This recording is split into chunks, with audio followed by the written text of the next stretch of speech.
Shalom, Bwana Yesu asifiwe. Ninakusalimu. Ni mimi mwenye Pastor Nyundo ambaye nipo kwenye account ya Pastor Nyundo TV.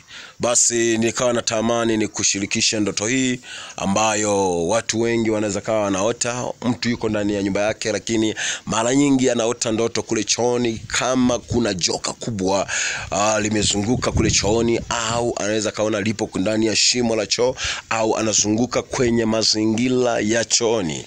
Alafu anachukulia masiala, anachukulia kawaida, lakini anapomuona yule nyoka kwenye ulimwengu wa roho, anamuona ni nyoka wa kutisha, ni mkubwa mno asielezeka. Lakini anamuona yuko ndani ya choo, au yuko kwenye sinki, au yupo kule chooni anazunguka, au yuko kwenye maeneo ya choo yake anazunguka.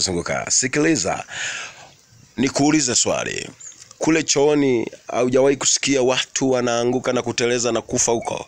Haujawahi kusikia watu wanaoga meteleza anaanza kutoa damu? Haujawahi kusikia watu wakianguka chooni wana paralyze? Haujawahi kusikia kule chooni watu wanapata majanga makubwa, wengine wanadumbukia chozi na titia, watu wanakufa? Lakini maafa mengi na mambo ya ajabu yanatokea kule chooni. Mwingine anaweza kaanguka kule akaanza kutoa damu puani, mwingine anaweza kafa, mwingine ikatokea tokea lolote kule chooni. Manake chooni ni lango kuu, au lango la kuzimu, au lango la mapepo, lango la shetani. Shetani anapenda sana kukaa mahali pachafu. Shetani anapenda sana kukaa mahali ambako kuna uchafu. Manake shetani anakaa sana kule chooni. Anapenda sana kukaa kule chooni shetani. Manake unapoona utawala nyoka au nini, manake unaambiwa hiyo nyumba yako au chooni kule unahitaji utafute watumishi wa Mungu waje wafanye huduma ya deliverance and counseling kule chooni. Alafu manake hiyo ni nyumba nzima inahusika kwa habari ya kuombewa. Lakini unapozalao ndipo unapojikuta upo kwenye wakati mgumu. Watu wengi wanajikuta wapo kwenye wakati mgumu ambao hauwezi kuelezeka kwa sababu ya kuzalau mambo. Na nataka nikushauri kwamba usiwe unazalau mambo. Na unapoona clip hizi na kuna sehemu au kuna ndoto moja wapo inakugusa katika tafsiri, basi tutafute. Tunaacha contact zetu, namba zetu kwa ajili ya kukusaidia. Lengo ni kukusaidia, mtu wa Mungu. Basi watu wengi wanaweza kanapitia station za mazingira hayo, ujue kwamba shetani ana mpango mbaya na maisha yako. Lakini unapojikuta kwenye mazingira hayo, tafuta watumishi wa Mungu. Wakina Pastor Nyundo tupo kwa ajili ya deliverance and counseling, kwa ajili ya kazi ya Mungu. Na tunatoa na namba zetu hapo kwa ajili ya kukusaidia.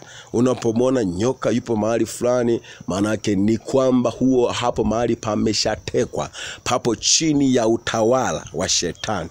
Manake unahitaji msaada wa Mungu aingilie pale kati, afanye jambo jipya kwenye maisha ya nyumba yako, biashara au chooni, na mazingira yote ambayo unaona huyu adui shetani au nyoka yuko maeneo hayo.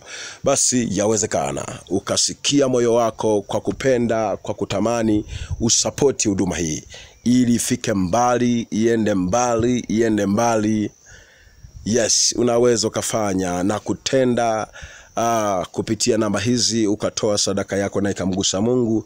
Namba hizi 0756 56 8003 0756 na sadaka yako itakuwa imefika mahali sahihi, ambapo itakuwa imeenda kufanya kazi ya Mungu kwa ukubwa, na Mungu wa mbinguni akubariki. Ninakuombea baraka za Bwana. Jina litakuja Oliver Mgeyekwa. God bless you. Amen.